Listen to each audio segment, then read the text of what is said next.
Welcome back, everybody. We are back for another episode of Retroactive. We've got a lot of movie trailers that came out this week, so we're going to have a lot to talk about. Let me go around the panel real quick and introduce everybody. We have Ashlyn with her pet Evie by her side, of This is course. my emotional support, Evie. One of many.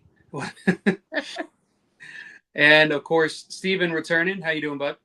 Good. I've got my emotional support animal right here as well. We're matching today. That thing is terrifying. I'm sorry. That's my child you're talking to. It's the only child I ever have. I stand by what I said. Sorry. Steven, you got the thing I sent you about how somebody did the spirit jerseys for the Numios.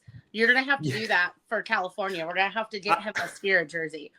I have a somewhere because I had when the Numios first came out and they were kind of like the Labubus. Everyone had to have one for like their bag or because they've got the little bag in the hands.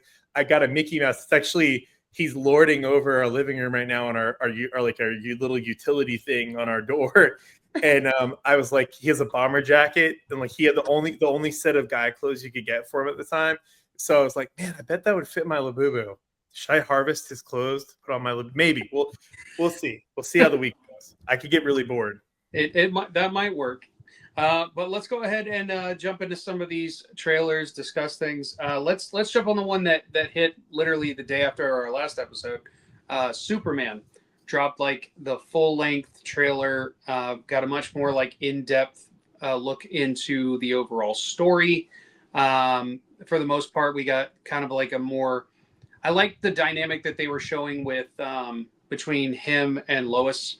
The like interview aspect I thought was really interesting. That's something that we haven't gotten a lot of in previous iterations as far as I can remember. Now I'll be honest, I haven't really seen the original Superman films from back in the day, but just as far like as ever? Never. I think I've seen the first one. I don't think I saw all the like subsequent sequels and stuff like that. And even the original I saw like way back. I probably remember very little about it.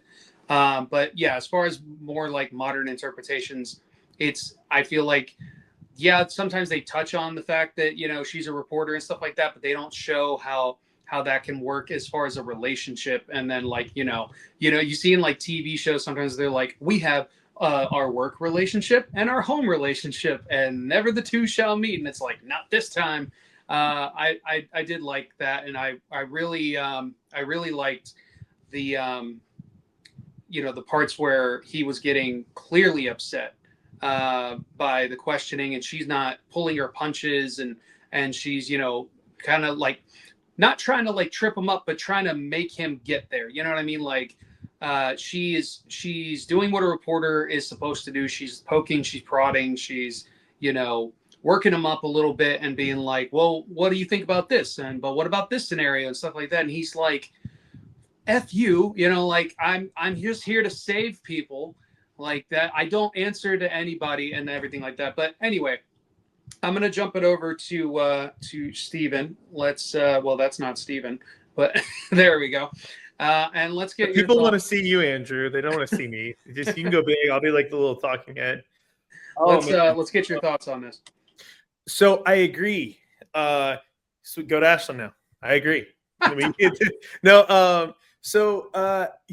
did like that. I'm withholding judgment as much as I can, like, more than I've ever withheld anything for two big reasons. One, I am never, not a single moment. I think when I was a kid, my grandmother bought me a Superman action figure, and it was the black suit Superman, and I love that thing, and that is my extent of my love for Superman. I've never been a fan of the comics, honestly. Like I've read Batman comics, read a few Spider-Man, but I'm also not a huge comic book person in general. Mostly like alternative stuff and indie stuff, but never been a fan. I actually really liked Henry Cavill's Superman. Like I thought he was great.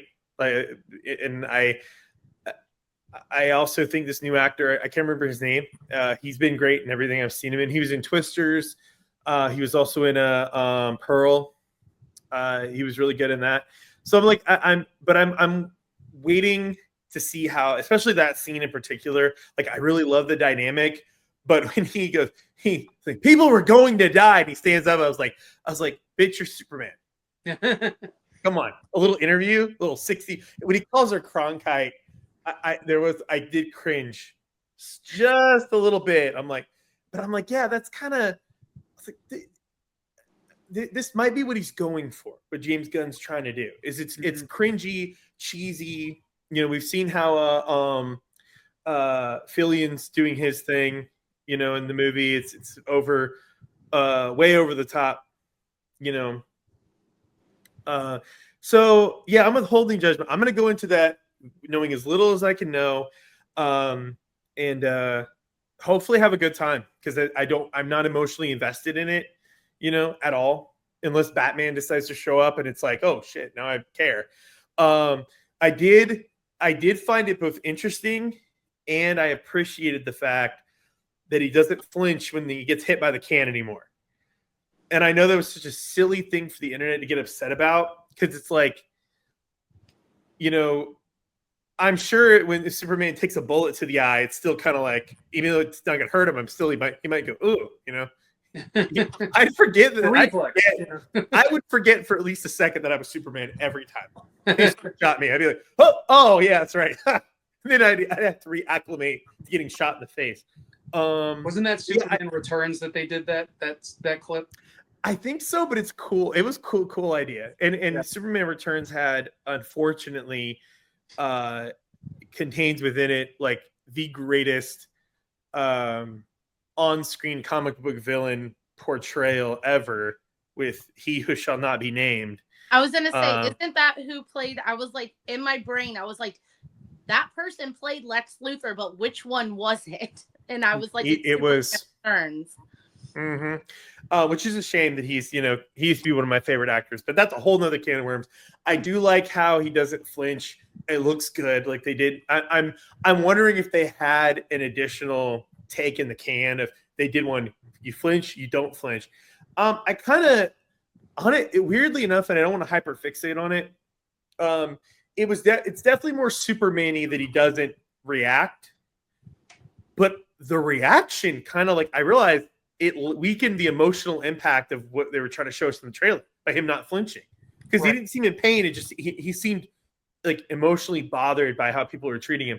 So I think my thing with any of these movies, and you guys both know this better than most people do, pick a lane. Pick a lane.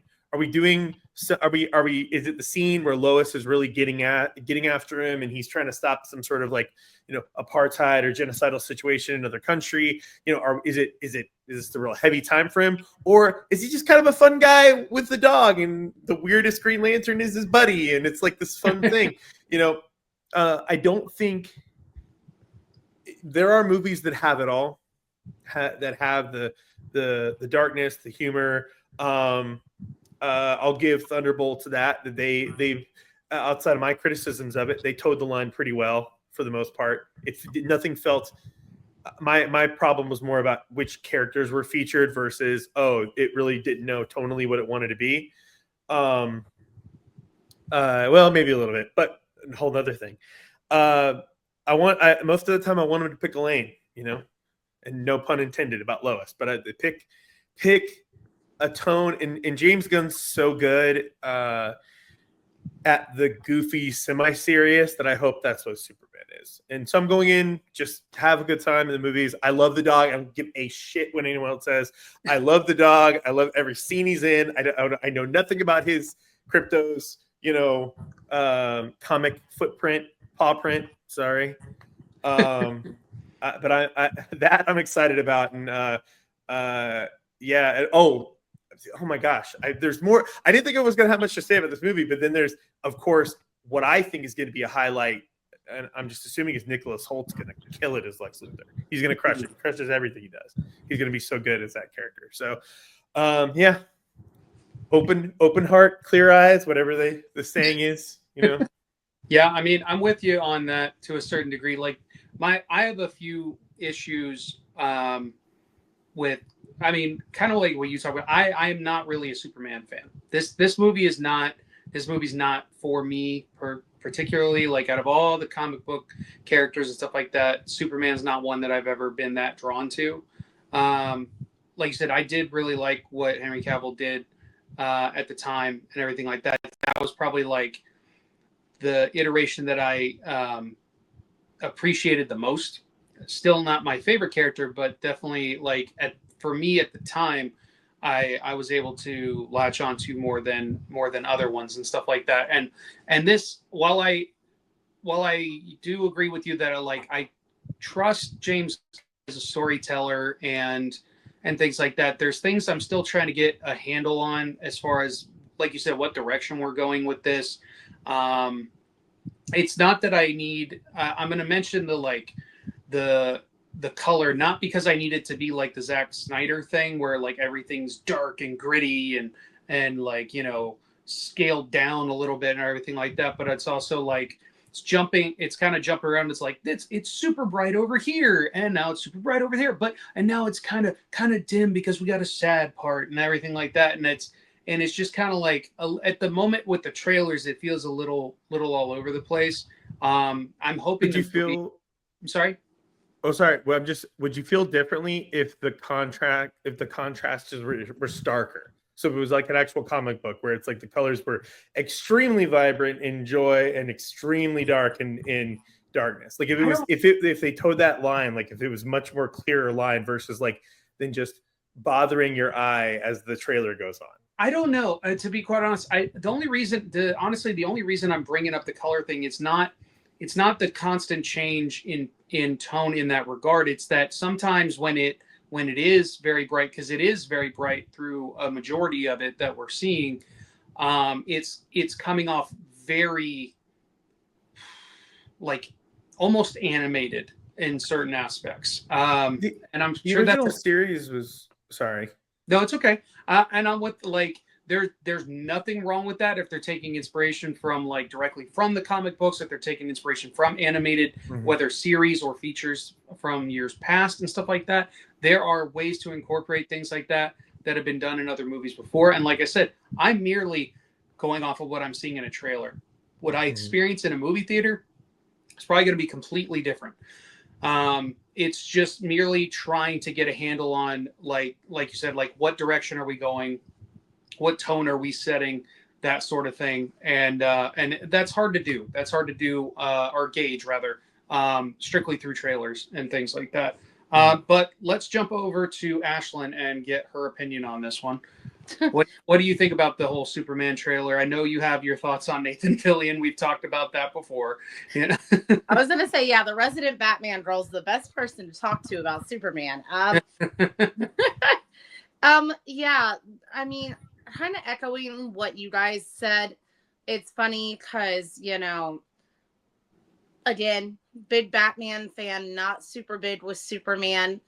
I would say that, you know, Henry Cavill is what made me really like Superman and really enjoyed that performance and portrayal of Superman. And it outside of that, the most I ever liked Superman was Tom Welling's Superman with Smallville. And that was the last time I gave a damn about Superman outside of this. So, and I really liked that portrayal, as Steven's chuckling over here at me. But I'm just not, I have a personal beef with him, but we'll for another time.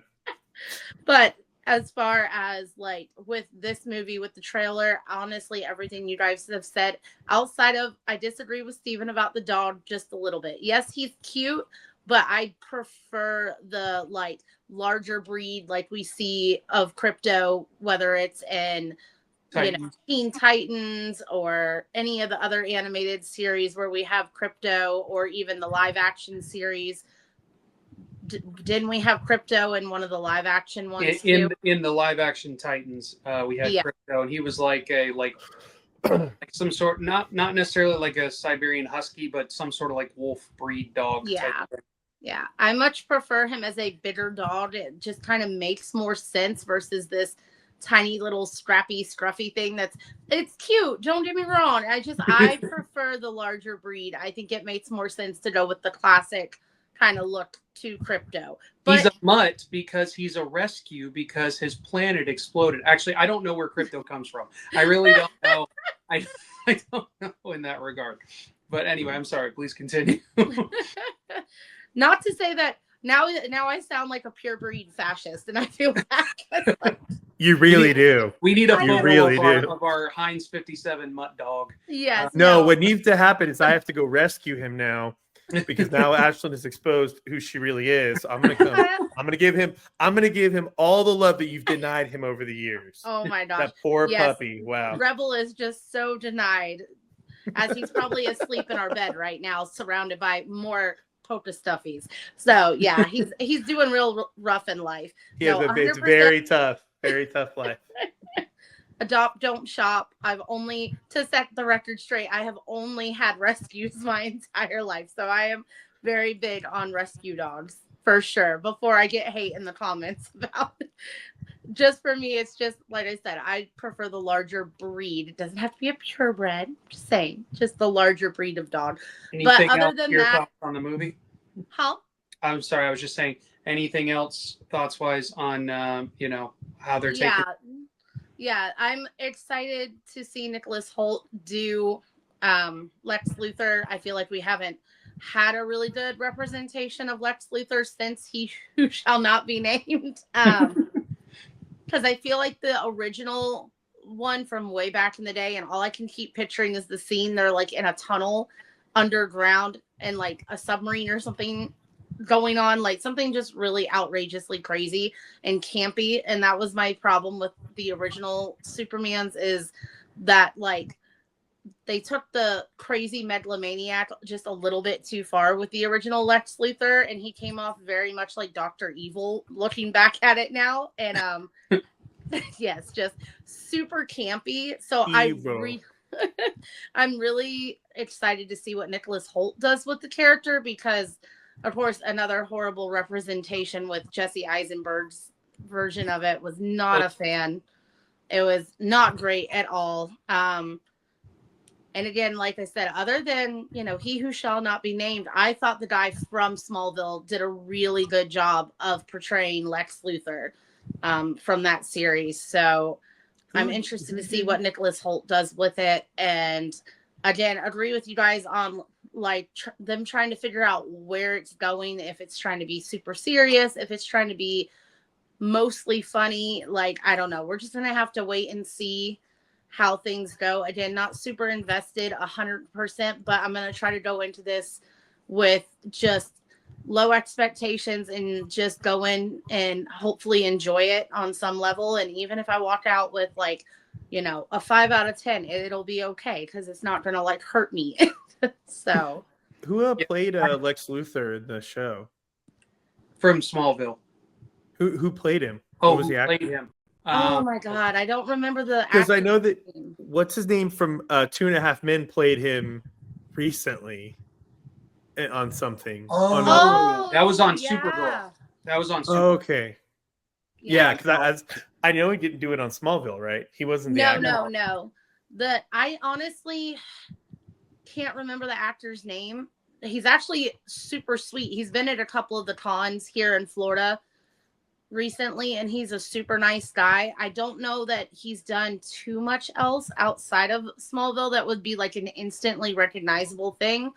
But I know they host a podcast, because all of these stars from all these old WB shows all have these podcasts like talking about all their trauma on set from these horrible directors. So yeah, Michael Rosenbaum, yeah. Now, was he like a good-looking dude? Like he was good looking. He was good-looking. Even though he was bald, he was very handsome. And ironically, he has gone on to like voice a bunch of DC characters in the animated sphere and stuff like that. So he stayed on with DC long after the series ended and stuff like that, which is pretty cool. But let's jump from one universe to another. Let's jump over to the Ironheart trailer. There it goes. It's a small delay. This dropped, I believe, the same day as the Superman trailer. Last week was a little busy. I think it was like Wednesday or something like that. So this one, this is something we've been waiting for quite a while, for a full-on trailer for this. We got like little snippets here and there, like D23, like a Marvel announcement trailer and things like this. And this is one that's more or less been in the can for a while. Obviously a lot of post-production stuff with these types of series and movies, and this one in particular, because unlike things like, you know, Falcon Winter Soldier, this one's going to be even more CG heavy with all the armor suits and stuff like that. So it's going to take even longer in post-production, that sort of thing. The trailer is interesting. I like some of the stuff that they're doing, like the direction that they're taking the story. I think the thing I'm honestly most excited about, and you're not going to get this from the trailer if you don't already know, but the I'm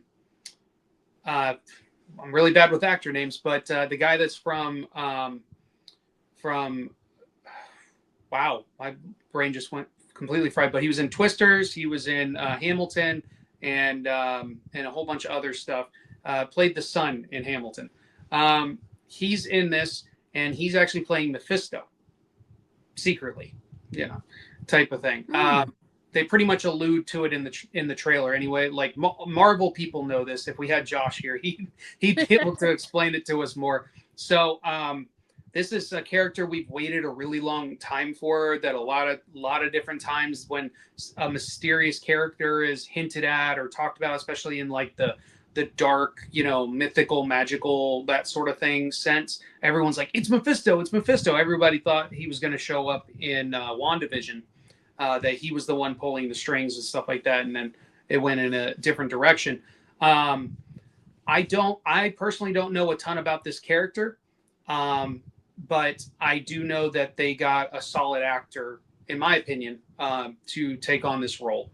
You know, while he hasn't done, like, he's popped up in a lot of things, the things that he's done leads for, you know, they're not always like super hit and everything like that. But I thought, this is going to sound silly, but he was in the last Transformers movie. Not that he's what I cared about with the Transformers movie, but that was definitely one of the better ones in the last decade. Well, and he was in The Heights. He was the lead for that, and did a great job with that. He was he was also in the movie. I can't remember if it was like Apple TV or whatever, but the one that we watched that was about the GameStop or GameStop. Yeah. Mm-hmm. He was in that as well, and he did a really good job with that. I think that was like Mad Money or something like that. Yeah, Mad Money or something like that. Yeah. Yeah, the GameStop movie. Yeah, I forgot about that. Yeah, he did a good job with that. So he's had quite a good career leading. Oh yeah, it's not like even ensemble roles. Like, yeah, it's not like he went straight from Hamilton to this. He's had a lot of stuff, you know, up until this point, and even in this, it is still like an ensemble cast. Yeah. What's interesting to me is that we see, I'm trying to remember. I think it's Alden Ehrenreich is how you say it. Han Solo, young Han Solo, is in this. He seems like, I don't know how big of a role he's going to have. He just kind of pops up in the trailer towards the very end there. I'm a little bummed because I think his character is probably not going to be that big, so he's probably not necessarily going to continue on maybe too much past this series. So that's a bit of a bummer because I would have liked to have him be like maybe a bigger character down the line in Marvel and stuff like that. He, you know, I like that actor. Of course, y'all know I love Solo, so it would have been nice to see him do something a little bit more. But as far as the before I jump into Ashland real quick, as far as back to the trailer as a whole, there's still a lot to be seen. You know, people are gonna say what they're gonna say with this. I really don't care. I just want a good story.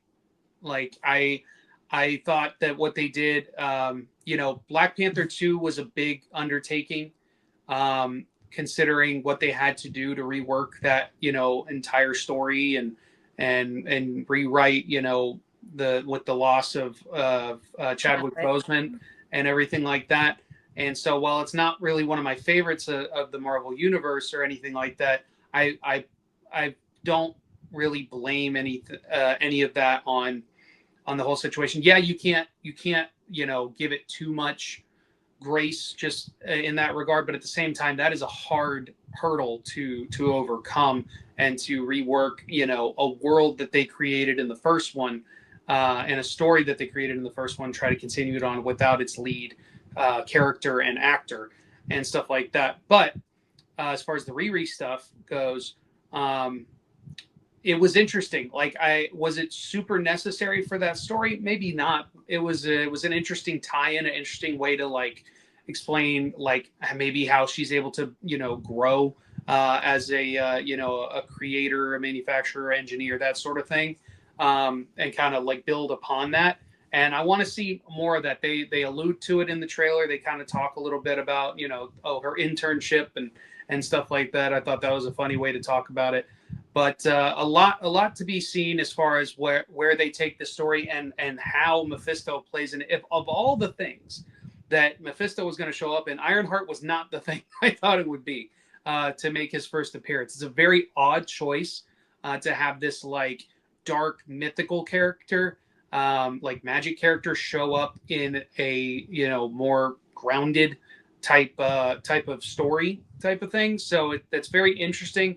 Clearly he's like kind of playing both sides of things and manipulating the scenarios and kind of maybe even taking her down a bad path type of thing, which sounds very Mephisto in that regard. But I think I've talked more than enough about this. Let's jump it over to Ashlyn. What did you think of this trailer? It caught me by surprise because at first I was kind of like, I really liked Riri's character. And I think to what you were saying, the reason that Riri's character has like, this whole like subplot in the Black Panther 2 is kind of to further Shuri's story. So because of that, and they have this friendship and everything that they build upon and things like that. So again, like I'm really interested to see how her internship went and see how that portion of the movie plays out in this series. Because I liked her character, and it's interesting to see the tie-in of like, because she's Ironheart. So you've got like Iron Man over here and like what she's they're taking from Iron Man, but then you have the technology over here and everything that's going on from Wakanda and Black Panther. So it's a very interesting kind of like a bridge for both of bringing the technologies and the two characters together in this female-led character and everything like that as far as that's concerned. So, and I liked the actress. I'm very interested in Mephisto, kind of like what you were talking about, because he's a mystic and it's dark magic and things like that. And this is more of a technology-based movie versus mystic. I'm interested to see how they kind of play with that and how his role's going to be with that and everything. And as far as like, I kind of feel like you said, him kind of playing two sides.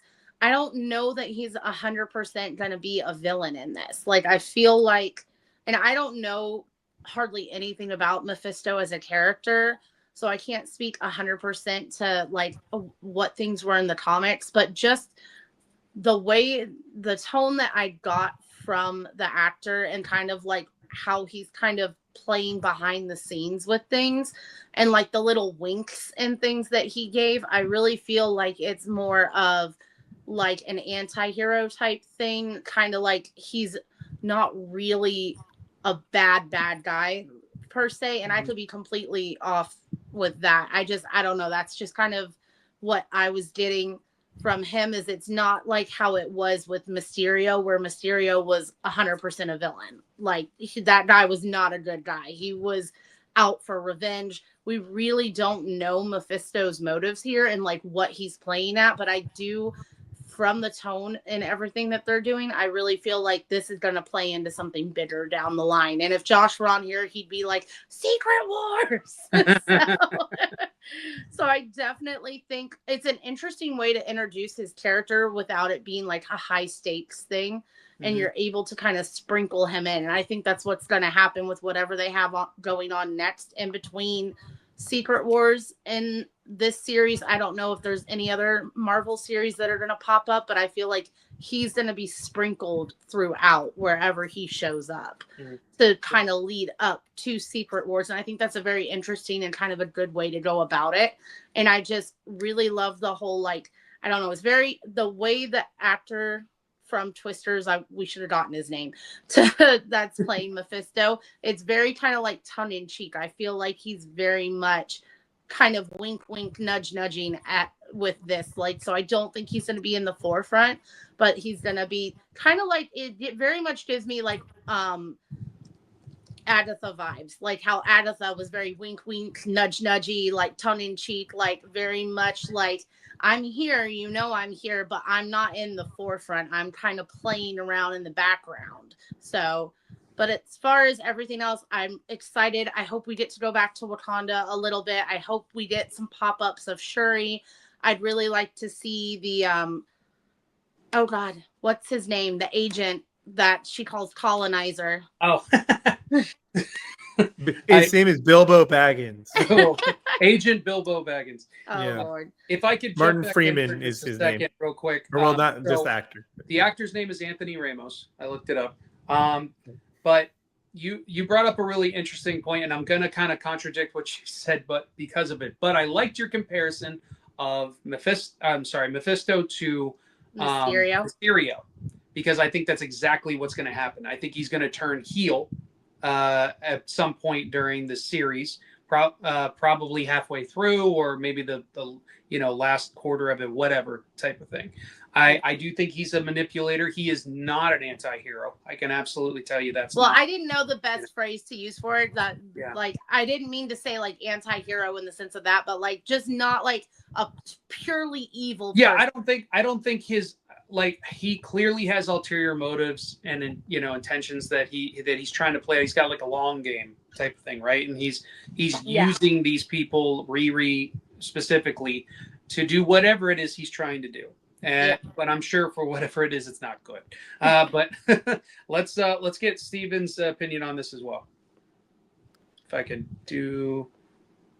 Oh, I think my thing froze. Yeah. I can talk from the small square. Yeah, please talk while I try and fix this. So first of all, Kevin Feige can fart and people will say, "Ooh, Secret Wars." That smelled like Secret Wars. So it's like, you guys said pretty much everything that I would consider relevant to say about the trailer. I'll just say that as I'm not the biggest fan of either Black Panther 1 or 2. I think Coogler is an amazing director. I think Fruitvale Station and Sinners are easily two of my favorite movies of the last, like, was Fruitvale Station this decade? I think it was last decade. We're just was really it last decade? I just think so. Well, like it could have 2010s. It might have been like 2030. Like it might just be 10 years old. But I think he's a genius director. I'm not the biggest fan of either Black Panther movie. But I really did. What? I was joking. I was like, blasphemy. It's funny. It's like I'm finding fewer and fewer people that ask them their favorite Marvel movie, and they're like Black Panther. I do think Chadwick was like perfect in that role. Like there's nothing wrong with him in every movie he was in as Black Panther. He shone very brightly. Excellent actor. Gone far too soon. 100 million %. But in terms of like Black Panther 2, I will say that I think they're regretting. They've all but come out and said, Disney, that they regretted how they did it. They've come close. They've talked about recasting and stuff. You had an actor who I consider to be one of the best working actors today, in Michael B. Jordan.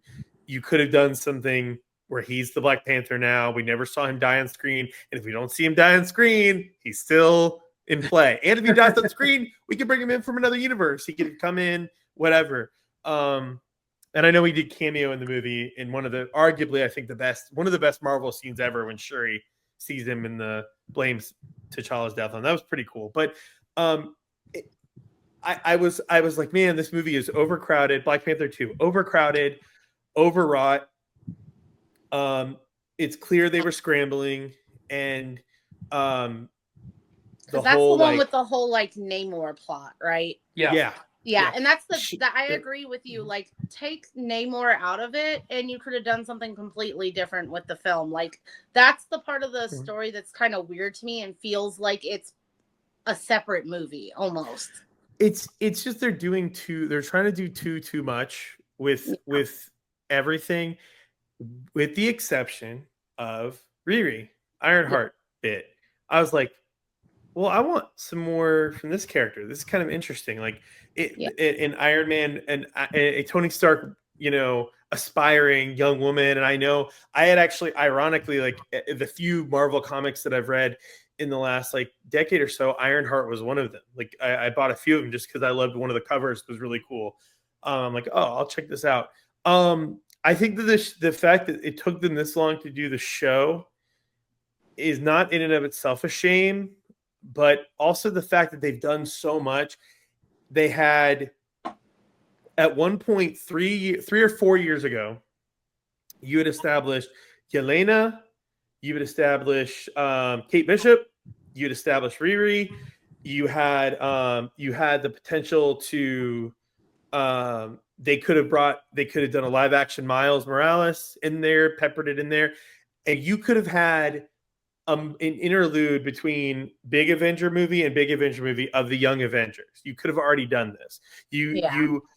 And it would have been a great movie if they had given the opportunity, not to crap on Thunderbolts anymore, but if they had given that opportunity of like the team up movie to those characters, and she could have been the linchpin. She could have been the enthusiastic, not highly trained or magical or superhuman person who's just we could have taken that Tony Stark journey again happily.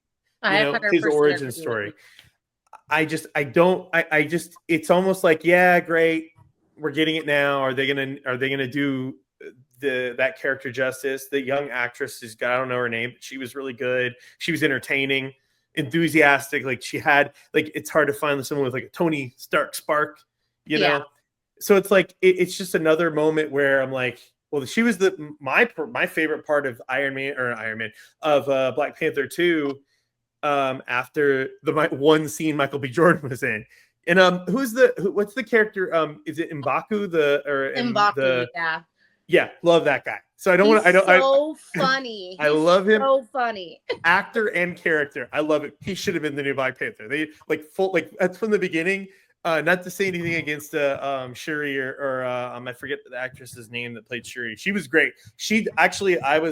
When we first saw the movie, I was like, she did everything she could for that plot. Like she left it all on the field to get that plot across the finish line. So I have nothing none of the actors were a problem in Iron Man or in Black Panther 2. But yeah, it stood out to me. I was like, oh, this is interesting. I want to know more about this character. I want to see more about what she does. I want the government to try to come take her Iron Man suit like they did to Tony. And it's such a different set of circumstances. And, we've seen the billionaire, all these resources, can do whatever he wants, over and over and over again. To see her do those things, one of the most pivotal lines in Marvel history is Tony Stark built this in a cave with scraps.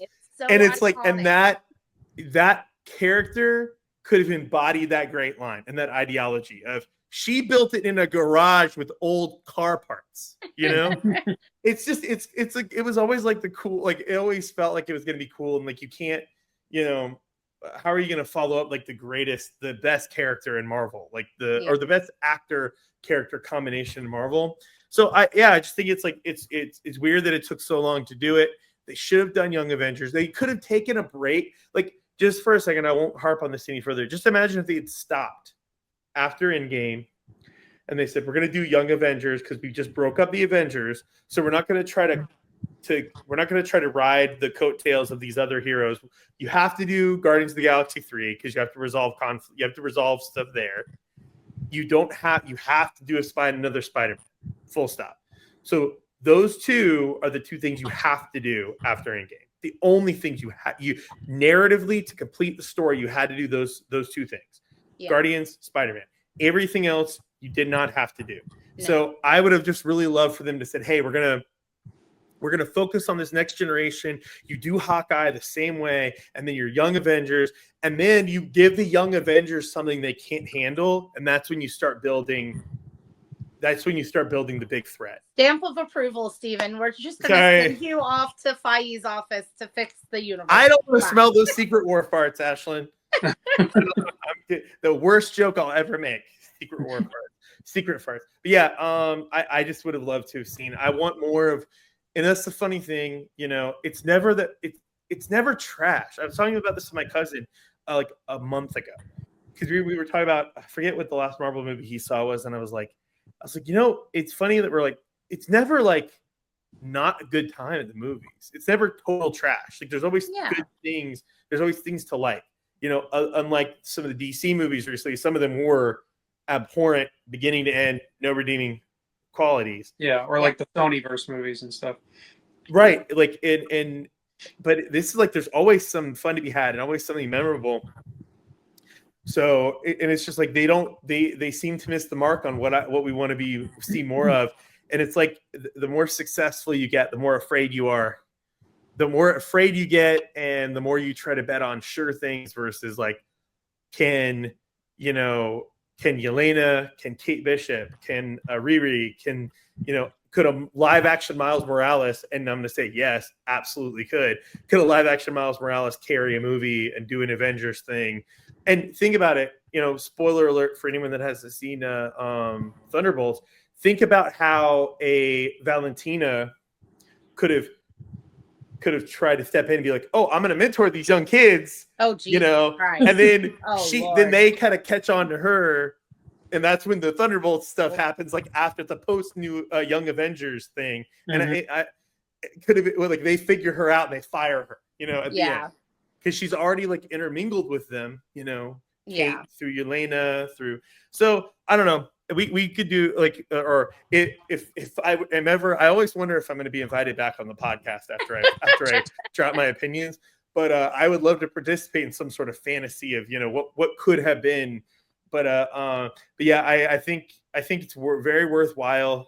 I'm surprised Disney's taking a chance on an actor that had a not super recently, but had a scandal. I know the Ramos, was it with Anthony Ramos? He got soft canceled, but it wasn't anything like domestic abuse or anything. It was like just a cheating thing that they caught on video, something like that. I don't remember. I could be mistaken, but I was surprised Disney. That was the only surprising thing. Was like, oh wow, Disney's taking another chance on a potential philanderer, but I don't know anything about that, so I'll watch it.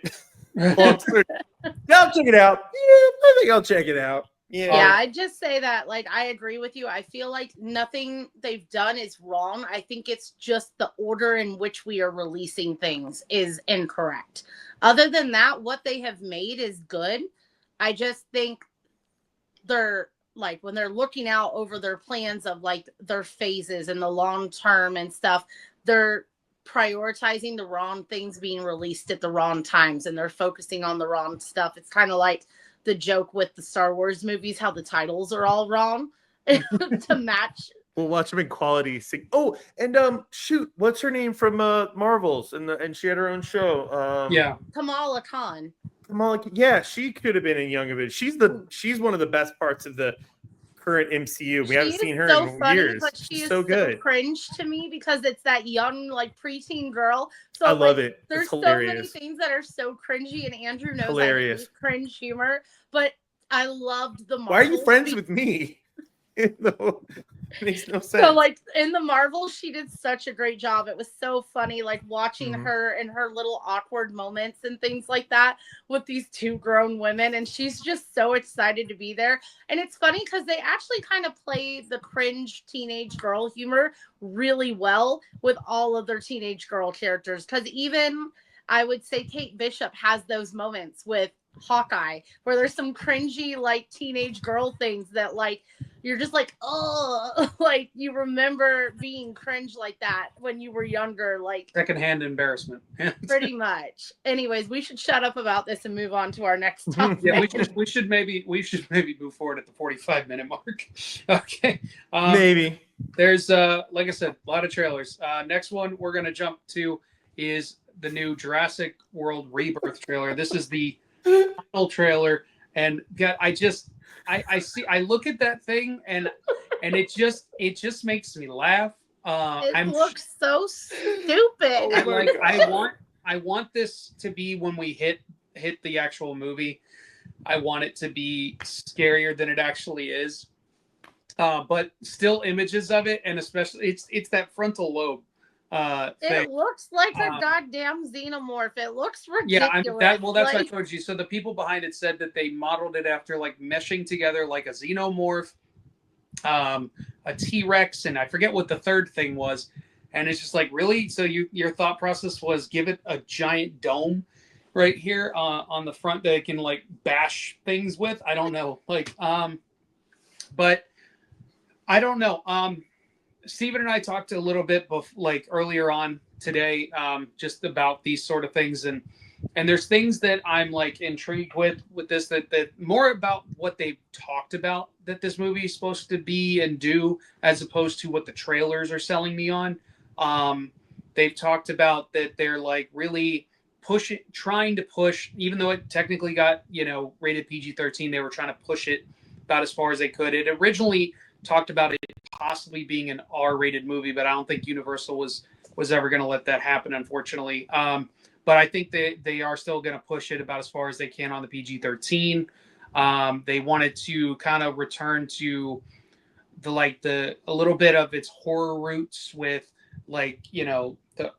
the original, but also like more with the novels, from what I've heard, and that's what they've talked about with this, was that they wanted it to be scarier than it was, and not like what Jurassic World ended up becoming as it went along later on. Like I liked the first Jurassic World when it came out. I thought that was like a really fun return to the world and stuff like that. Like the original one still exists. What happened with 2 and 3 did not, but like the first one still happened. But hey, what if the park actually worked out and it actually got to open eventually and run for 2 decades or whatever type of thing, and it's like an established amusement park like it was supposed to be. And so I thought that concept was really interesting, because it also, like, as theme park employees and stuff like that, there's just like some inside baseball jokes within that movie that I'm like,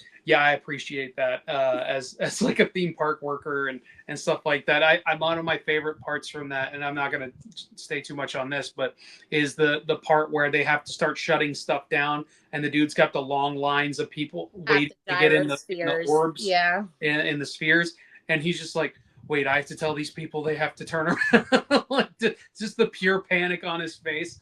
It's just that's such a funny moment. But with this, like I said, I can't say I'm like incredibly hyped on this. I'm gonna go see it, but it's not like, oh, Scarlett Johansson's chasing dinosaurs, I'm there.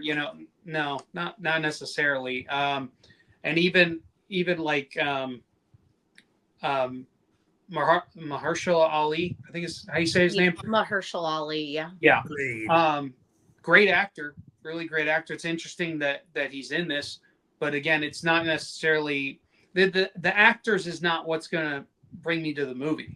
Like this is kind of like what I was talking about with the Transformers thing. Like the humans is not personally what I care about with these movies. I'm there to see the dinosaurs. I'm there for the experience, for the spectacle, for the entertainment factor, whether it be fun or scary, that sort of thing. Like that's what I'm there for.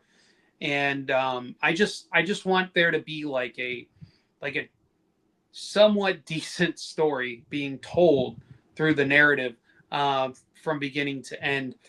But I guess at the end of the day, I'll just be able to enjoy looking at dinosaurs. But it's interesting that these are all like seem to be like almost like spliced dinosaurs. They're all like, I don't say mutated, but they're all, seem to be a mixture of things, and they're not just the regular ones that we're used to across the board. So I don't know if that's good or bad. I'm gonna again jump to Ashlyn on this one because she is a really big Jurassic Park person here. I am. I was looking for our books and I can't see them in the library right now. But we have specialty leather bounds from Barnes and Noble that we love very much. But yeah, no, Jurassic Park is one of those films that's just like core to my heart, like part of my upbringing, just like absolutely loved it. I'm a 90s baby, so huge dinosaur kid.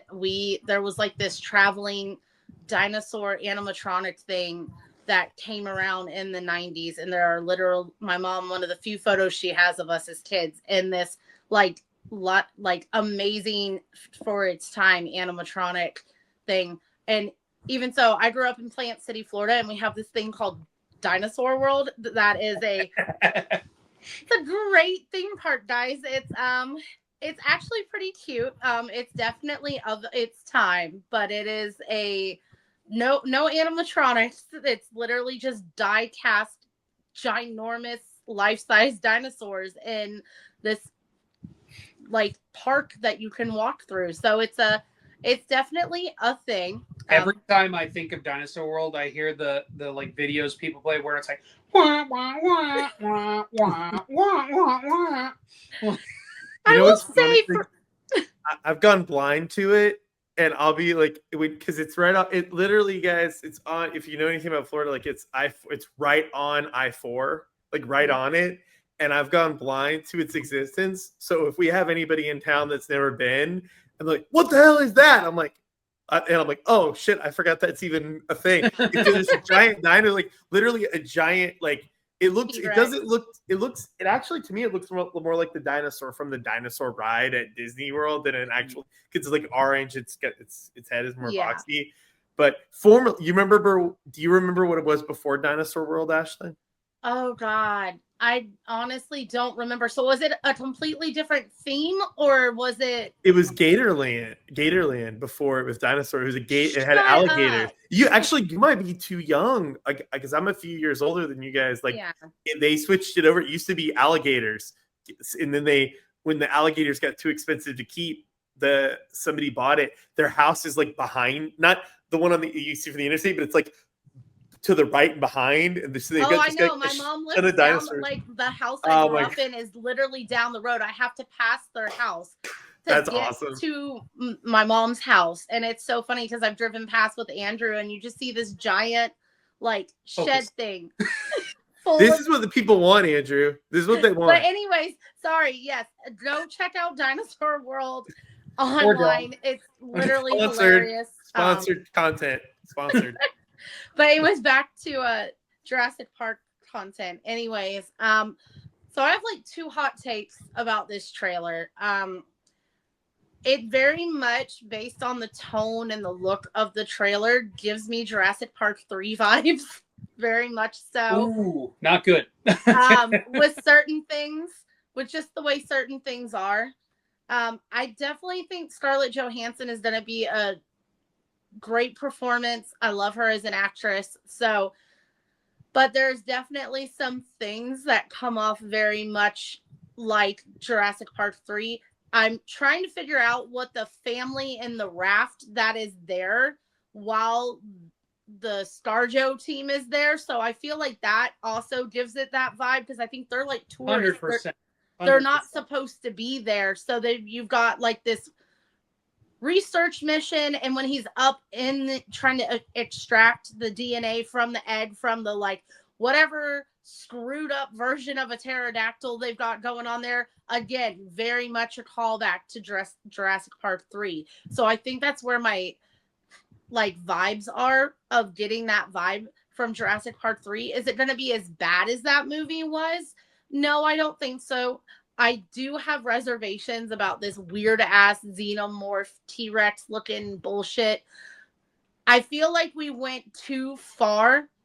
I liked the idea of what they came up with in Jurassic World with the Indominus Rex of doing the splicing and combining different dino DNA and things like that to create a new species. It still felt, huh? Sorry. I just went Dino DNA. I knew you were going to say that. When we get to Steven has to show his new desk toy for that. But yeah, so it felt grounded, right? Like the Indominus Rex, they're telling you what it's made out of. You see it. It looks a little scary, but it's like it's still grounded in reality. Whatever the hell this bullshit is with this xenomorph head, no, I'm not buying it. And they talk about a little bit about the splicing and stuff like that in the animated stuff on Netflix, like with the island and everything, with Camp Jurassic and Chaos Theory and all of that. And like, you know, you've got Dr. Wu and everything who was in charge of that.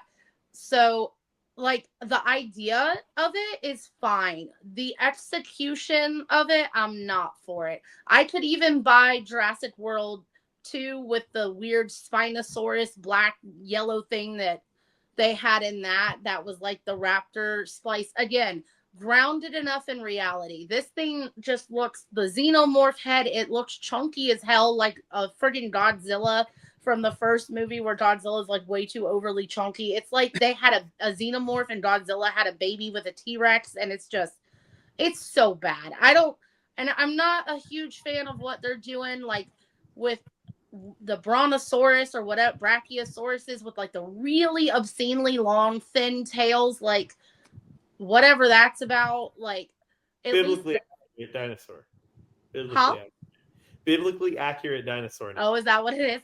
So I'm just like not crazy about the way the dinosaurs look. I think that is where they're gonna fail with this movie, is trying to take it too far. Because Jurassic Park 3, the crazy looking saber arms on the pterodactyls that they had, those things were scary as fuck. They were scary. Like I liked that scene in that movie. It was intimidating. I'm just not a fan of how the dinosaurs look in this. I'm gonna go see it, of course, but I actually really enjoyed the storyline with the human aspect and the like island part from the third Jurassic World. I actually really enjoyed certain parts of that movie because it was so grounded. I know that some people didn't really care for certain aspects of it, but I actually really liked the whole thing with the island, with the guy working with the of course, like the science company and all of that. I can't remember the name of it right now.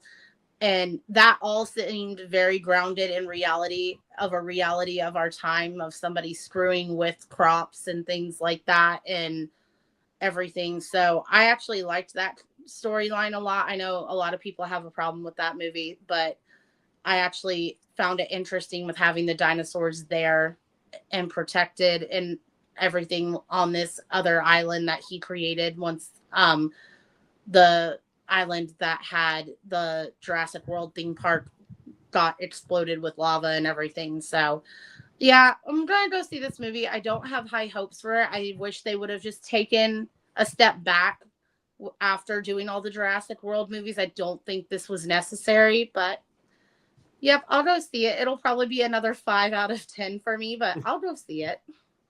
That's what you want to hear. Steven, your thoughts on Jurassic World Rebirth? Whew. So I don't want to keep us here until we've got hit the 2-hour mark. I will say you made a really good point there at the end, Ashlyn, about why this movie was fast tracked. It made no sense. It feels like we got the third Jurassic World movie. There wasn't enough time. I think there's less time between this movie than there was between any of the other Jurassic World movies. I could be wrong, but it just feels that way. I do think that there's a producer and like a creative team behind the Jurassic World movies that like they just felt a little better about themselves because of how many times you said it was their movies were grounded. Like they're like, see, she gets it. She totally gets it. I will say that I thought the first Jurassic World movie was one of the better Jurassic Park movies, and I don't hate Jurassic Park 3 at all. Actually, I think there's a lot of good stuff in Jurassic Park 3. I think that the problem any Jurassic Park movie where they go back and they see the old park covered it with flora and fauna is great to me. Anytime, like, I'll enjoy this movie if they're going back and seeing more facilities. Like, I love that urban decay that's become kind of synonymous with the Jurassic Park series. I actually disagree on ScarJo. I love her as an actress. It looks like she's having a good time, but also like, this might be a paycheck movie. This might be a, hey, let me, get a few bucks kind of situation. Yeah. I didn't say it's going to be like an Oscar-worthy thing. Like, right. There's definitely moments where you can see kind of in her eyes that she's not taking it seriously. Like, she's definitely not like in it, right? Like, you can tell she's kind of like, well, she's just like playing herself. Yeah. And even Black Widow has like a characterization that she's distinct from other Scarlett Johansson characters, not by a lot, but she's got a distinct personality. But the Jurassic Park's always been about the human characters. Like, even in the Jurassic World, like Owen and Bryce Dallas Howard's character, Claire, like, they're very distinct characters. And similarly to the big three from the original Jurassic Park and all that. Yeah. This trailer, I liked it more than the other trailer. It seems more fun. Like, it just had a more of a fun vibe. There's not a lot that's going to excite me about big CGI dinosaur crap. What was scary about Jurassic Park was that they were real objects. Yeah. CGI was used sparingly.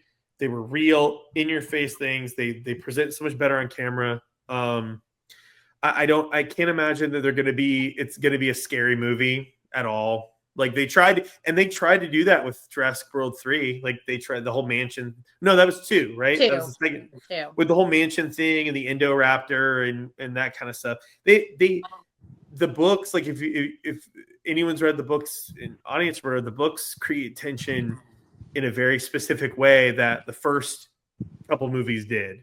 It's scary. It's scary, but like Michael Myers scary, not, just big snarling monster every 5 seconds, like jump scare scary. It's tension. It's not being able to see the shark in the water, especially the Velociraptor scene. So it doesn't, to me, it's not hitting like it's going to be scary. And then I really, really, really despise, and I'm hoping that I'm wrong. I'm hoping, both of my theories about what we're seeing in that shot, the still Andrew showed. Can you bring it back up, Andrew? Yeah. 1 second. There we go. All right. So this shot from the trailer in particular, like, it looks like a Rancor. First of all, that was my first thought. That's the thing I couldn't remember. They said it was Xenomorph / Rancor / T-Rex, but it's mostly super shame. So this is one of two things. And these are my two theories about this. This is either a flashback, because I haven't researched it at all. I don't want to know any spoilers about this because I'm a huge Jurassic Park fan as well, and I could care less at this point. This is either a flashback to the InGen days on the island, which would make tonally and visually make no sense. Like, it looks post-futuristic. It looks way more advanced than the early 90s technology they were rocking in the first Jurassic Park movie. Or this is something that's currently happening on Site B, which would be equally as annoying. Like, there's some sort of hidden research facility going on in the background. So that one shot from the trailer lowered, as much as the trailer was fun and it kind of piqued my interest, and they bring in the Indominus back. I'm like, you guys kind of underestimated how much heavy lifting Chris Pratt and Bryce Dallas Howard were doing in the first 3 Jurassic World movies. How much heavy lifting their relationship and personality and his undeniable, no matter how you feel about him as a person, his undeniable charm. Yeah. So it's like, I'm holding back. I'm holding out hope that, or actually, no, I should say, I'm excited. I know they're recycling some things they never used from the books, which is crazy that we are going to be 7 movies in, and they're still pulling things that they did in the books out of the books that they haven't done. There's so much. Like, if anyone hasn't read the 2 books, there's so much content there, so many unexplored stories. But the thing with the making them more like the books, like we were talking about, Andrew, people are gonna miss the mark on that, because the difference between Jurassic Park, the first movie, and Jurassic Park, the books, is not how deadly or scary the dinosaurs are. They're equal measure. It's the people. Spielberg made them heroes, not villains. Half the characters in Jurassic Park, the novel, are villainous. And even the heroes are deeply flawed and weird. That was the magic of that book. Like, Alan Grant is not Indiana Jones in Jurassic Park. He's a fossil-licking, bearded, indoor nerd kind of personality, even though he's an outdoorsy guy in the book. But yeah, and it's just Dennis Nedry's more nefarious, slightly more sympathetic in the book, I think. And then you've got the psychotic Walt Disney and John Hammond in the book. He's a terrible person. And they recycled his death, obviously, in Jurassic World, because Hammond's the one that gets eaten by the compies. Spoiler alert for a book that's older than we are, or almost as old as we are. He gets eaten by the compies when it's Dieter, or I forget the character.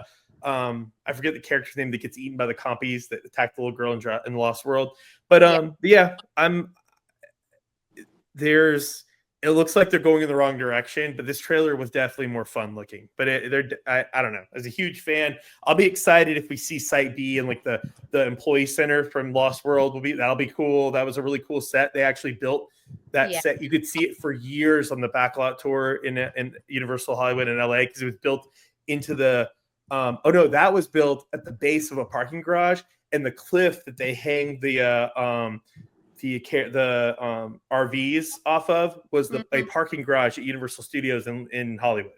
So they hung it off the side of it. You could see the jungle and stuff there for years and years and years. Oops. But yeah,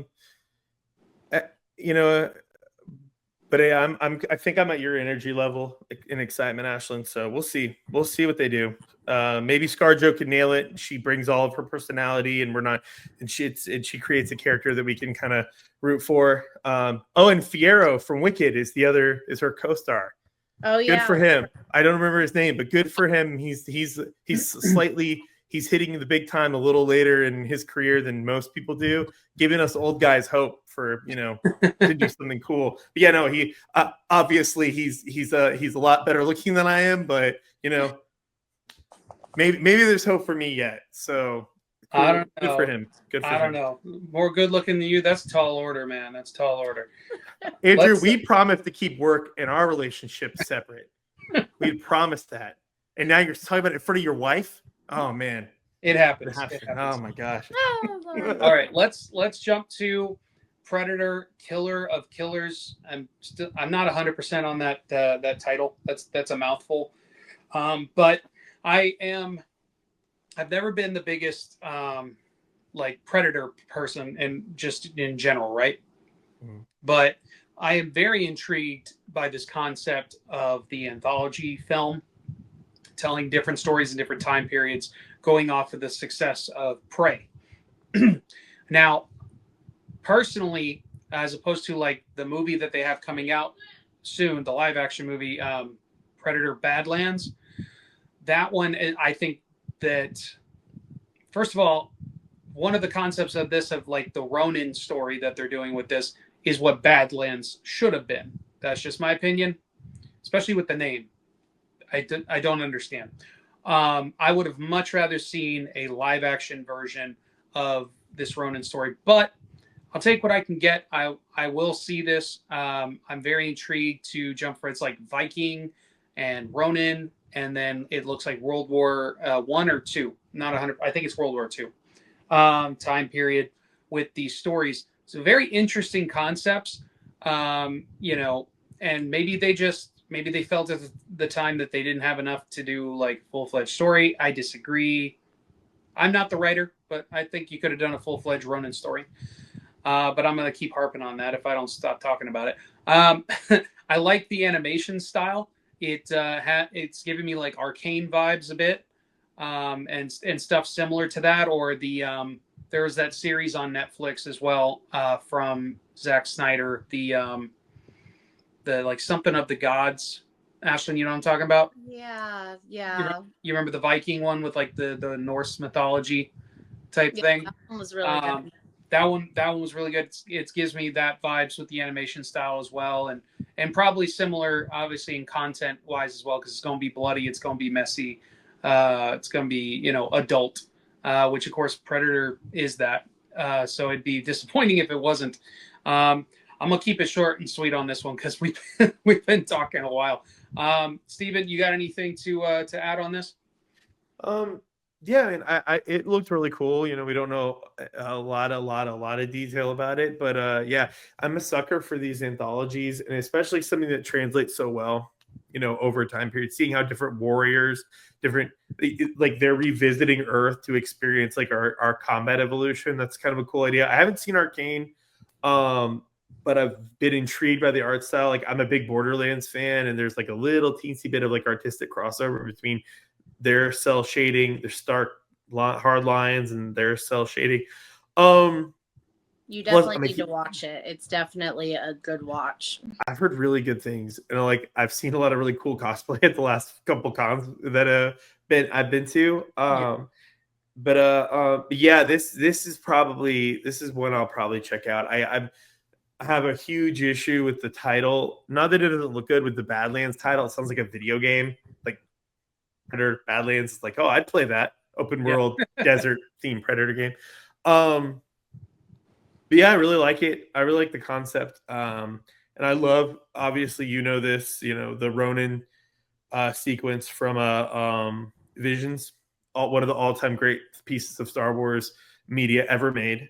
Just that particular episode is incredible. Andrew didn't love it at all. He, just has he hates it. Of it. It's fine. Yeah. Well, there's no accounting for taste.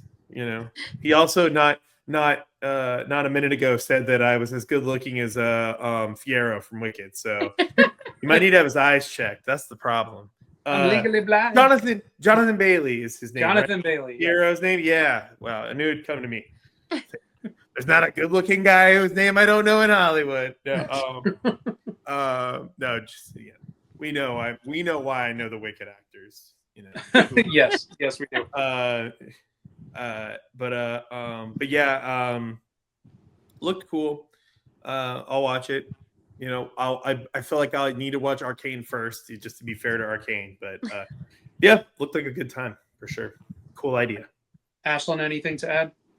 Originally, I was going to be like, I don't give a shit about Predator. Like, I've seen AVP once. I may have seen the original Predator at some point in my life and don't remember a single thing about it other than like the platoon looking callback of it. Other than that, couldn't tell you. But this has my interest peaked just a little bit. With the way it's animated, the animation style, and the anthology style with the whole like Vikings and the Ronin and everything like that. So I'll watch it. I can't guarantee it's going to be my favorite thing. It's probably not something I would go back and watch all the time type thing, but I think it'll be interesting, especially the way they're doing it. So yeah, it'll probably be one of those, things that we watch together and I'll be like, yeah, that was cool. And probably never watch it again. But I'm taking back my thing. I'm going to watch it. I'm taking it back. If it doesn't have the Ashlyn guarantee, I'm not going to risk it. I said I'm going to watch it because you said you're not going to guarantee. You're not going to guarantee it. So you guarantee Arcane though, right? Yes. Well, then I'm going to watch Arcane that. 100%. Okay. I said I'm going to watch this. I guarantee you I will watch this. We'll probably watch it together. But I'm gonna put a little asterisk on the Arcane thing that I do personally. I do think season 1 is better than season 2, but that doesn't mean that season 2 is bad. It's just season 1 was such a spectacle and such a unique experience in and of itself that it was going to be hard to live up with a season 2, but it's still very much worth a watch, and it isn't that many episodes, so it's it's a pretty easy watch overall. Another series that we got a glimpse at is the new It Welcome to Derry series that's going to be HBO. Now this one's kind of interesting. Obviously, as my wife knows, as Steven now knows, I hate clowns.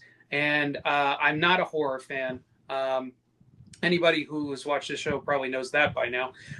That's more Josh's wheelhouse and even Steven's wheelhouse to a certain degree. But I did see the first It when it came out. We did not watch the sequel because I just couldn't bring myself to do it. 2 times in a row. I will say for a horror movie, the first It film, like for someone that hates horror and hates clowns, it was a really well done film, in my opinion. I was able to appreciate what that movie was and the story that they told.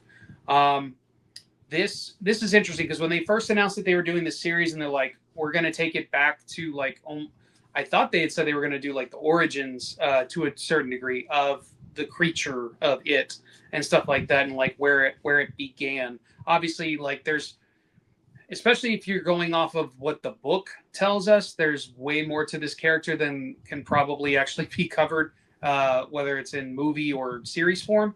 But if you were trying to condense it, I didn't think they were going this route. I thought we were going to go even further because this looks like 1950s maybe or something like that. And I thought we'd be going back to like turn of the century or something like that, because I believe in the movie they allude to that this goes back all the way to like the like end of the late 1800s or something like that was, I think, when they were starting, because we saw like photos that looked like, almost like a circus came to town in the the end of the century or something like that. Well, and they had like the circus carriage in the end of the film. Right. So it looked very much like, late 1800s to early 1900s, that time sphere. So like even if this had been set in like 1920 or something like that, then I'd been like, yeah, okay, that works. But 1950, I'm a little confused. So maybe we'll get flashbacks. Maybe we'll get, that more like earlier dive in some aspects throughout the storytelling. I don't know. I'm not even 100% sure if I'm going to watch this show, to be quite honest.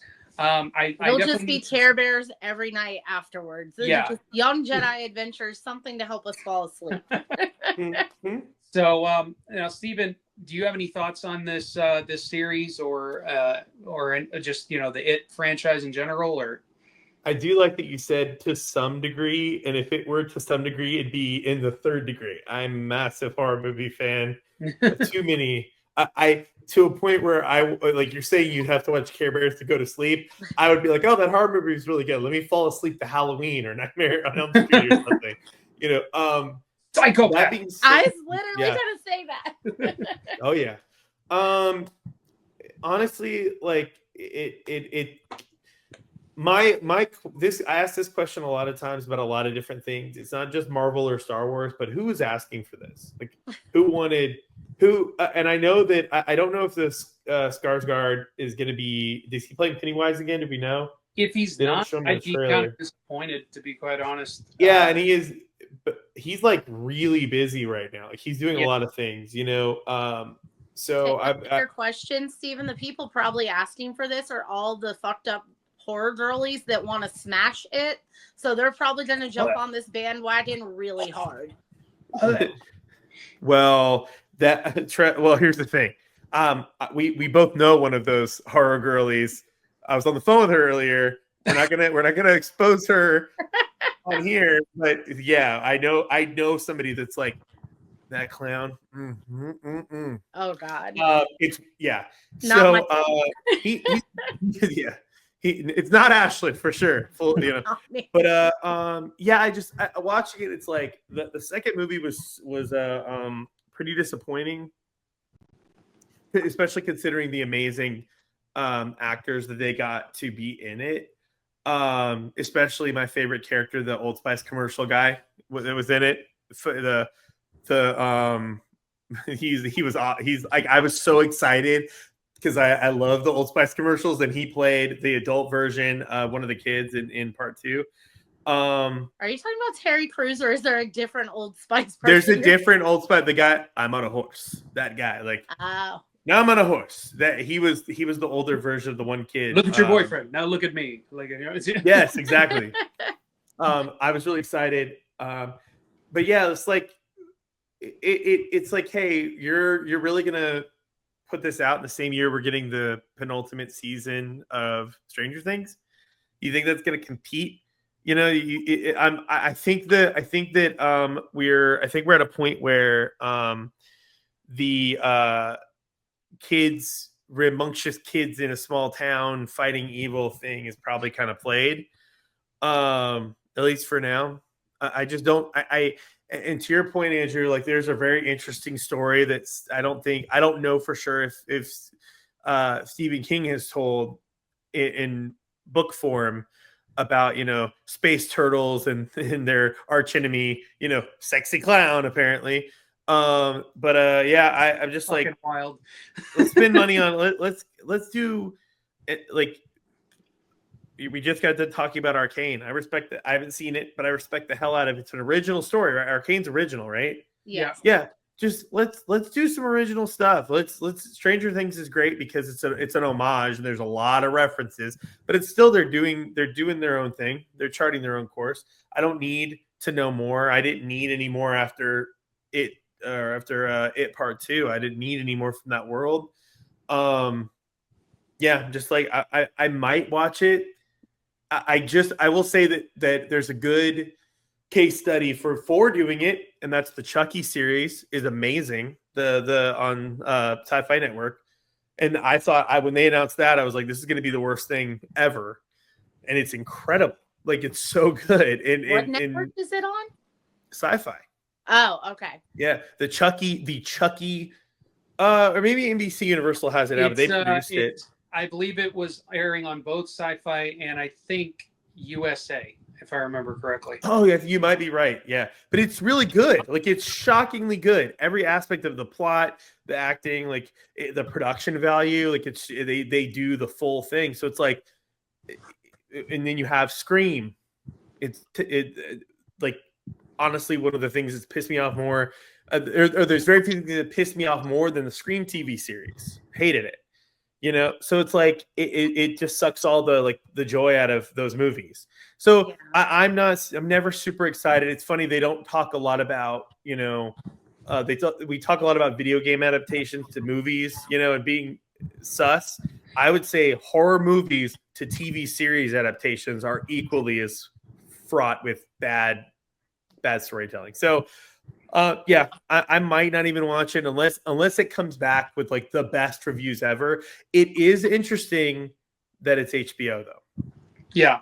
That is the one thing. It's like, well, like the only reason I'm going to watch the Harry Potter TV shows because it's HBO is doing it. That's really interesting. That HBO and Apple are like equal now with the fact that they are the peak for storytelling. Like they get our trust automatically off the bat to give something a chance. We are not like 100% sold on it, but we're like, your quality of writing has, you know, been on point so much that your name attached to this gives us hope that we'll give it a chance.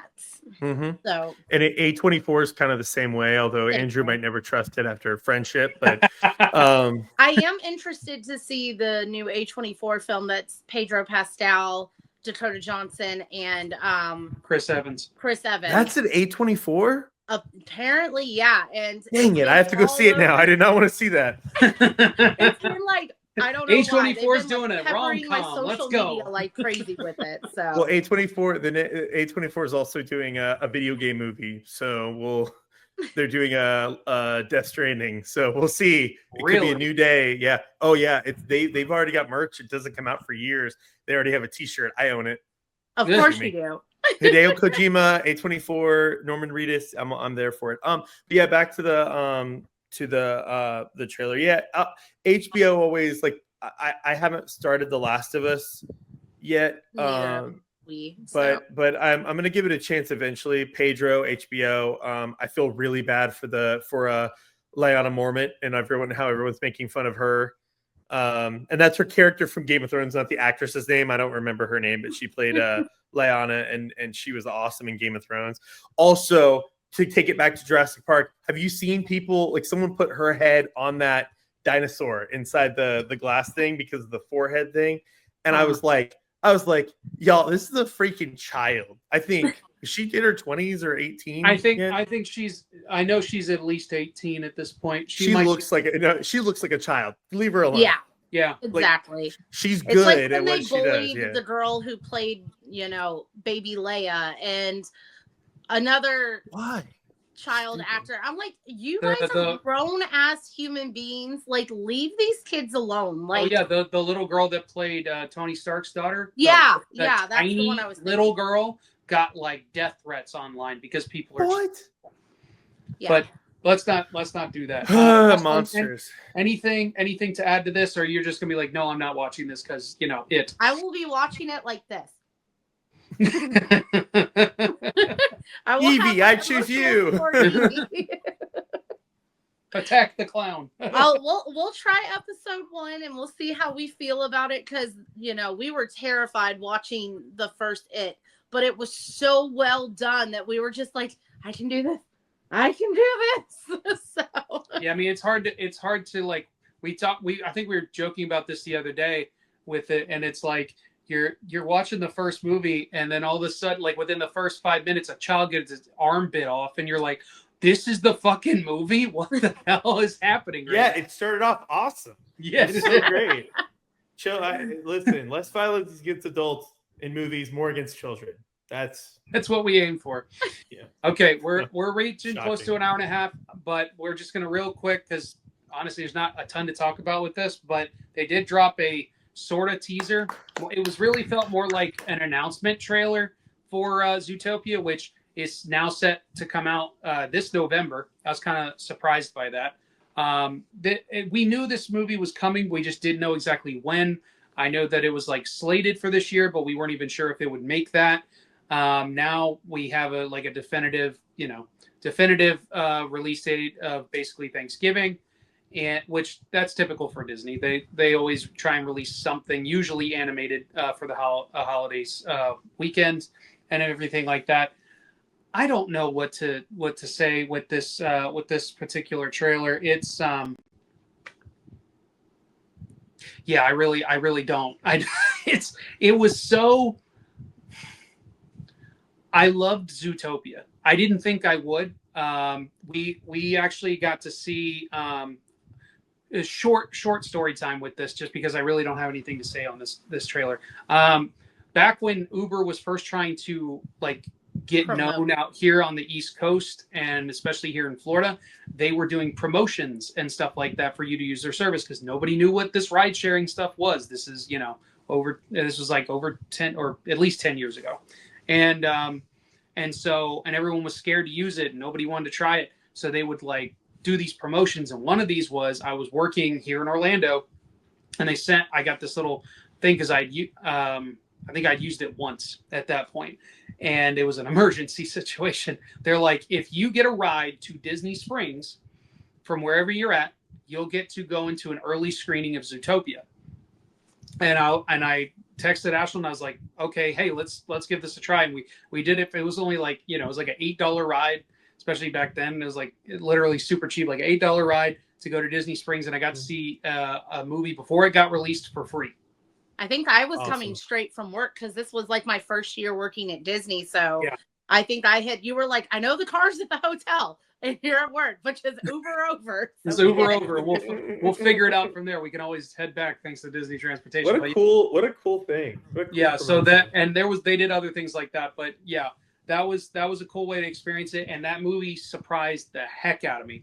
It was so much fun. It was so inventive and original, and I loved the different biodomes that they had as part of the world that they were creating and things like that within the Zootopia sphere. And obviously they kind of played on that when they went to Elemental, but in its own way. And Ashley and I both really like that one as well. But so I was excited to hear that they're doing a Zootopia 2. I am tentatively excited for this. This trailer did not do that for me though, because especially after Moana 2, everything with Disney animation right now, I'm scared. Now obviously that one had its own problems going on. It was supposed to be a series that they then recut it to be a movie. That's not the only problem that movie had. It had many problems overall, but doing this as a first trailer, I get it. I understand Disney, especially Disney proper, aims for children, right? Like in their marketing, they typically aim at kids, especially when it's an animated film. But Zootopia, like good Pixar movies and like good Disney movies, was a family movie. It had things for every generation, and even people without kids, just like every age group could find something to either relate to, connect to, whatever, like good storytelling should be. This was so child coded, so like Gen Alpha, baby Gen Z almost coded, in my opinion, that I'm like, what the fuck am I looking at right now? And Ashlyn's favorite thing with the wow, in there in the middle of the trailer and stuff like that.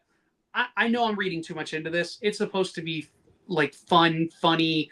Here's just like a bunch of randomness, like, and a bunch of different characters that you're gonna see in this movie, and like we'll get another trailer probably like 2 months from now, getting closer to the release date, that gives us a better idea of what the story's supposed to be.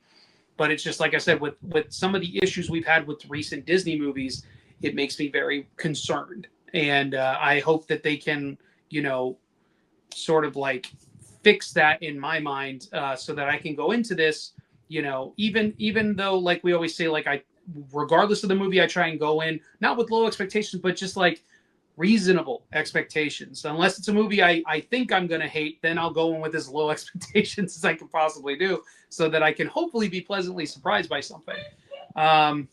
Bless you. And and so, like I said, hopefully they can make me feel a little bit better as we get closer to this.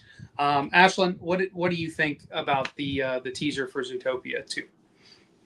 I'm where you're at. I really did not like the teaser, just because it doesn't give us anything. It was just, a bunch of weird music. When the hamsters first came on, Andrew will tell you I was giggling and chuckling a little bit. It very much was like Daft Punk hamsters. So that part was funny. That was funny. If it had ended there, it'd have been fine. It would have been fine, right? Like, okay, yeah. So that's the beginning of it.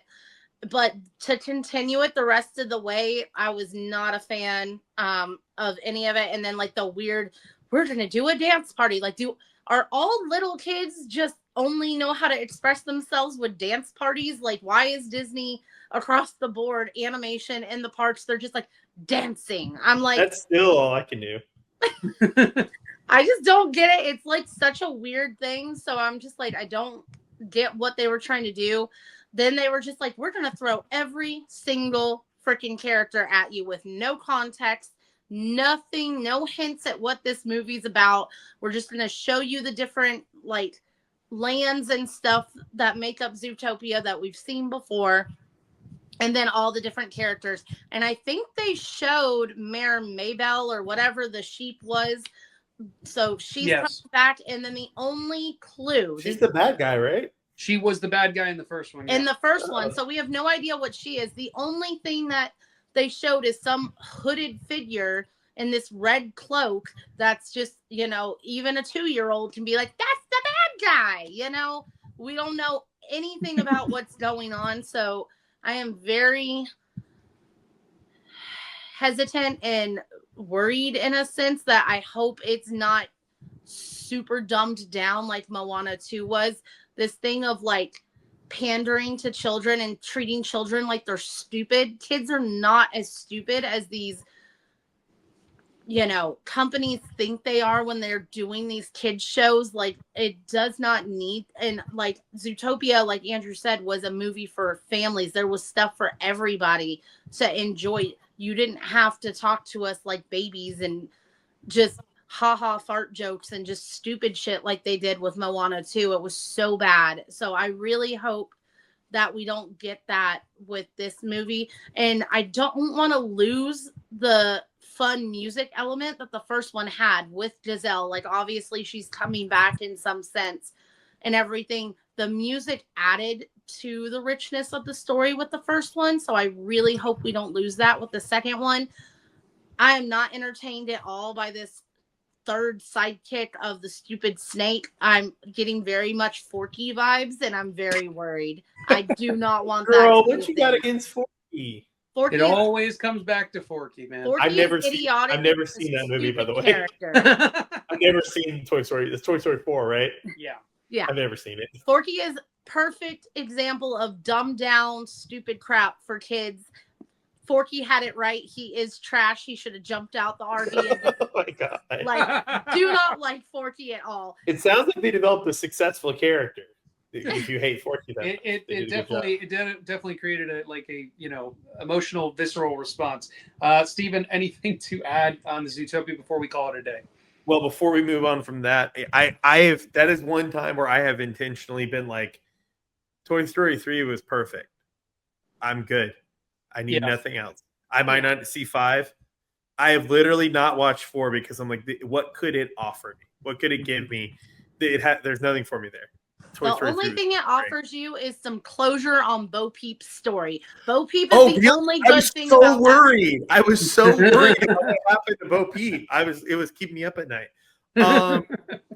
So I'll try to keep it brief because we're already at an hour and a half. I really loved Zootopia when it first came out.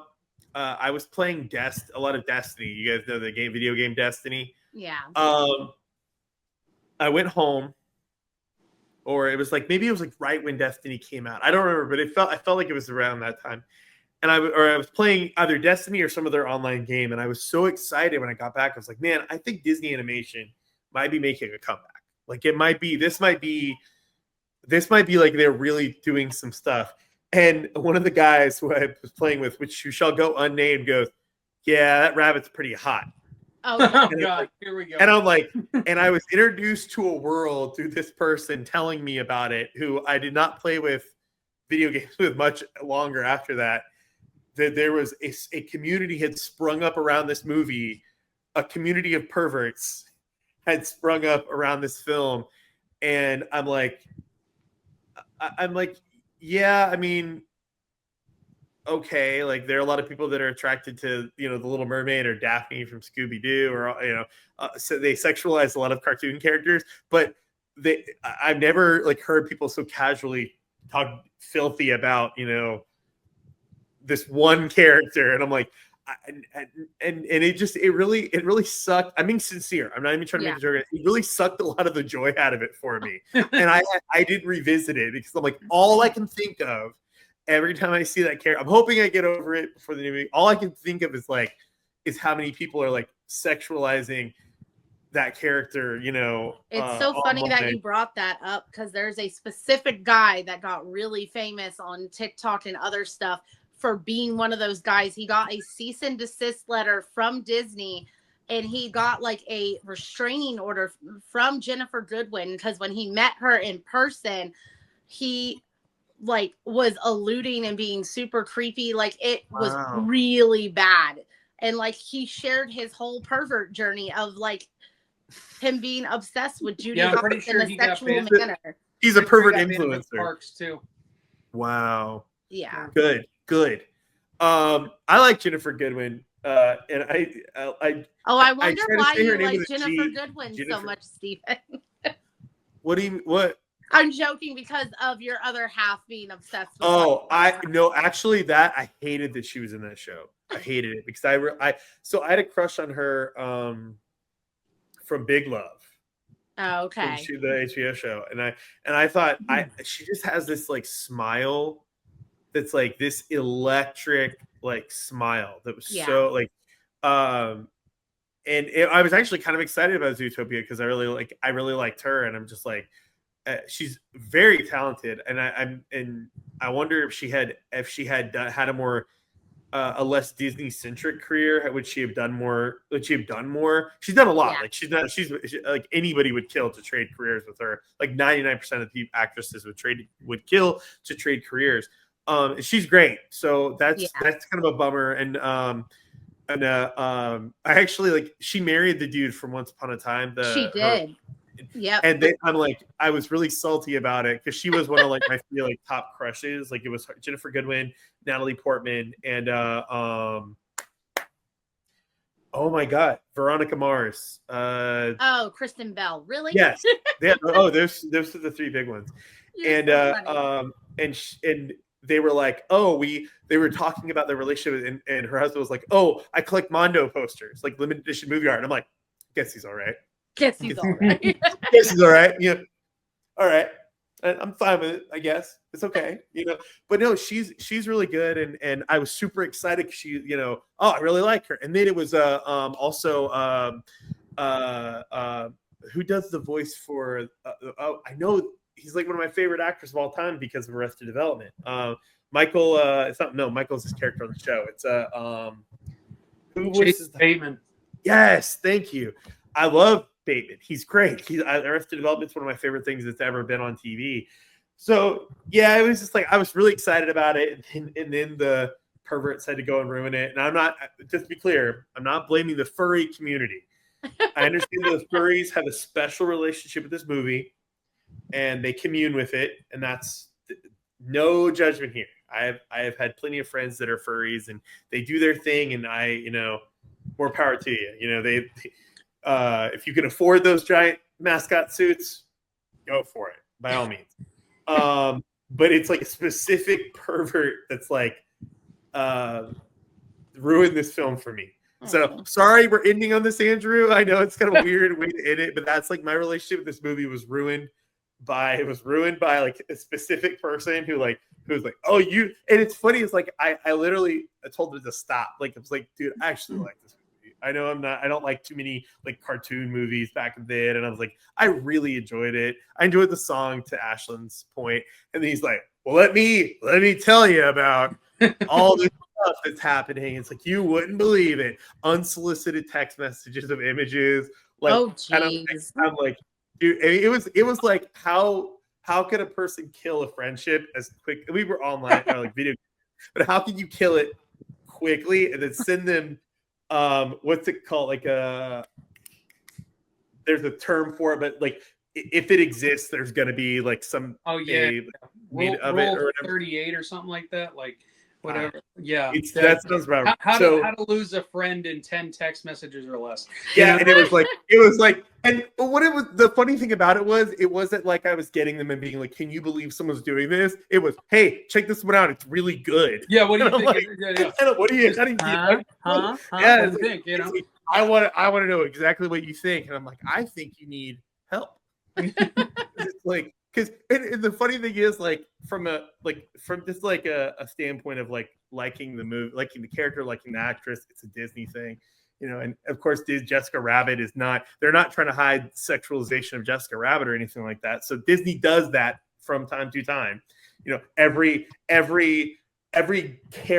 female character for like a decade and a half had the doughy seductive eyes. Even the animals, like the Lion King, they were trying harder with Nala than they did in Zootopia to make her like. Yeah, there are definitely some people that would have been like my my former video game friend. But anyway, yeah, it's antithetical to the care. It's like they almost like the pervs were like attracted to the character's innocence. Like it was almost made it more of a thing, I think. And I'm like, oh my gosh! Like then they of course like there was the whole thing, Anna and Elsa craziness that was inescapable for a little while. The people. I'm glad. I am very, very glad that because I also really liked Elemental. I thought Elemental, that character, I was like, oh, they're gonna have a field day with whatever's going on here, and I didn't hear of any weirdness, creepy weirdness with those characters. So that was nice. And I'm no prude. Like, don't get me wrong. Like, I will tell a dirty joke, and I sexy things are sexy. Zootopia is not sexy. Like that character is not supposed to be. Maybe the Shakira gets out. I don't know. Like that's the goal, But oh gosh. But yeah. And on that note, we're gonna call it a day. Perfect. End it on a high note. Yeah. All right, let's end this quick because we have gone way over. You can find me at all social media at Andrew is Losing. Please be sure to follow Retroactive at Retroactive POD here on YouTube, Instagram, TikTok, all that good stuff. Ashlyn, tell the people where they can find you. You can find me at BookBrat90 on all social media, Instagram, TikTok, things like that. So. And Steven? You can definitely find me not looking up inappropriate pictures from Zootopia. You won't. Steph Wheels, I don't do anything other than this podcast. It's the only thing keeping me going. Andrew knows that. That's the only reason he has me back. That and making sriracha bottles out of our fire hydrant outside our apartment. You know, out of context, that sounds like a really unusual but fun thing for someone to do. Yeah, you'll see that. That fire hydrant is Andrew's and Ashley's. Their personal fire hydrant. Every unit gets one in their building. And if you use the other one, you're screwed. Did you want me to show I totally forgot about this. Oh yeah. The one of the melting popsicle vinyls. I felt I looked like a total weirdo in Walmart because I was feeling the bags to try to get Mr. DNA because he's the rare one, but it's so cool. It's clear. So what company makes those? Oh my gosh, Culture Fly. Actually, you guys have heard of Culture Fly, right? You guys know Culture Fly. I think they do a lot of things. Yeah, I also got the Dilophosaurus. It is the Dilophosaurus, right? The sprayer. These are my favorite. Yeah. That and the Triceratops. Oh, and I was kind of excited that the kid had a little Triceratops in their backpack in the trailer. That actually hit in the Jurassic Park trailer. That actually hit like a little kid. Place. Yeah. Yeah, like I was 5, I think, when the first Jurassic Park movie came out, and that like oh man, that would have been a cool action figure with little. And then they could have sold the backpack with the little Triceratops head. So on. Yeah, you can find me on Steph Wheels. I don't post anything. Andrew knows I'm a loser. That's why he has me on. Make everyone else look good. All right, guys. Thank you guys so much for watching. Like I said, be sure to like and subscribe, and we'll see you next time.